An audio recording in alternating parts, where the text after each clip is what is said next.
السلام علیکم، good morning every one. دوستوں، بات کریں گے نیشنل سروے جو کووڈ-19 کے حوالے سے سٹارٹ ہو چکا ہے کل 12 جولائی سے۔ آج تاریخ ہے 13 جولائی 2020 اور دن ہے سوموار کا۔ کل سے نیشنل سروے جو سٹارٹ ہو چکا ہے، لوگوں کی امیونٹی چیک کرنے کے لیے کچھ سیمپلز لیے جائیں گے اور رینڈملی لوگوں کا سیمپل لیے جائیں گے۔ اس کے اوپر بات کرتے ہیں۔ ساتھ میں یہ بھی کہا گیا کہ ایک تو اس سے پتہ چلے گا کہ ہیومن باڈی جو ہے امیونٹی سسٹم کتنا اسٹرانگ ہے، اور ساتھ ہی جو ہے اگر ٹیسٹ زیادہ جو ہیں وہ اسٹرانگ یعنی پازیٹیو آتے ہیں کہ ہیومن باڈیز موسٹلی 20,000 کے قریب جو ہیں وہ ٹیسٹ کیے جائیں گے 10 ہفتوں کے درمیان، اور لوگوں کے جو سیمپلز ہیں وہ رینڈملی لیے جائیں گے، عمانیوں کے بھی اور ایکسپرٹس کے بھی۔ ایک تو آپ سب سے درخواست ہے کہ ضرور پارٹیسپیٹ کریں انشاءاللہ خیر۔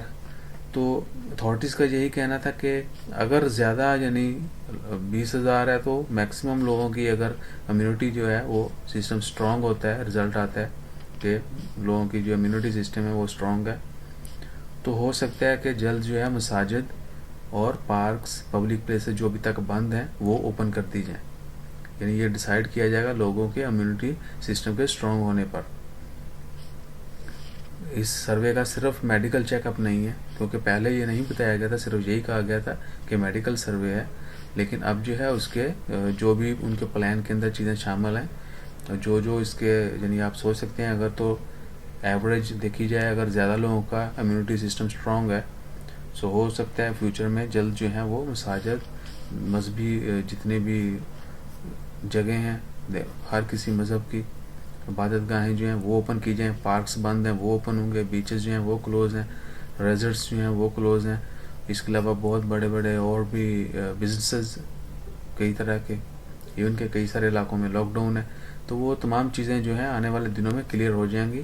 لیکن آپ سب کا پارٹیسپیٹ کرنا ضروری ہے، اور ہمیشہ جو ہے پارٹیسپیٹ کریں، لیکن ساتھ ہی فیک کال سے، اسکیم سے بچیں۔ بہت ساری فیک کالز بھی لوگوں کو آنا شروع ہو گئی ہیں۔ لوگ کال کرتے ہیں جی ہم منسٹری کی طرف سے بات کر رہے ہیں، یہ ہے وہ ہے، اپنی آئیڈینٹی شیئر کریں۔ لوگ سیدھے سادھے لوگ جو ہیں وہ آئیڈینٹی شیئر بھی کر دیتے ہیں، جو کہ نہیں کرنی چاہیے۔ انشاءاللہ خیر، ایک دفعہ پھر ریپیٹ کر دوں، میڈیکل سروے کا پرپس صرف میڈیکل چیک اپ ہی نہیں کرنا ہے، بلکہ اس کا جو رزلٹ ہوگا اس کی بیس پر اور بہت سارے فیصلے کیے جائیں گے، جیسا کہ مذہبی مقامات کو کھولنا، مساجد کو اوپن کرنا، پارکس جو ہیں وہ کھولنے، بیچز جو ہیں وہاں پر جانا جو ہے ابھی منع ہے وہاں پر الاؤ کرنا، اور دیگر پبلک پلیسز جو ہیں، عوامی مقامات جو ہیں، اور بہت سارے بزنسز جو ابھی تک بند ہیں وہ تمام کھولنے کا بھی اس کے اوپر انحصار ہوگا۔ ایک تو پارٹیسپیٹ کریں اور دعا کریں کہ اللہ تعالی ہم سب کو صحت مند رکھے، اپنی حفاظت میں رکھے، مشکلات دور فرمائے۔ دعا کرتے رہیں کہ اللہ تعالی ہم سب کو اپنی حفظ ایمان میں رکھے، جو لوگ مشکل کا شکار ہیں ان کی مشکلات دور فرمائے، جو بیمار ہیں ان کو جلد صحت یاب کرے۔ انشاءاللہ خیر، ملتے ہیں اگلی ویڈیو میں اگلی خبر کے ساتھ۔ جزاک اللہ، اللہ حافظ۔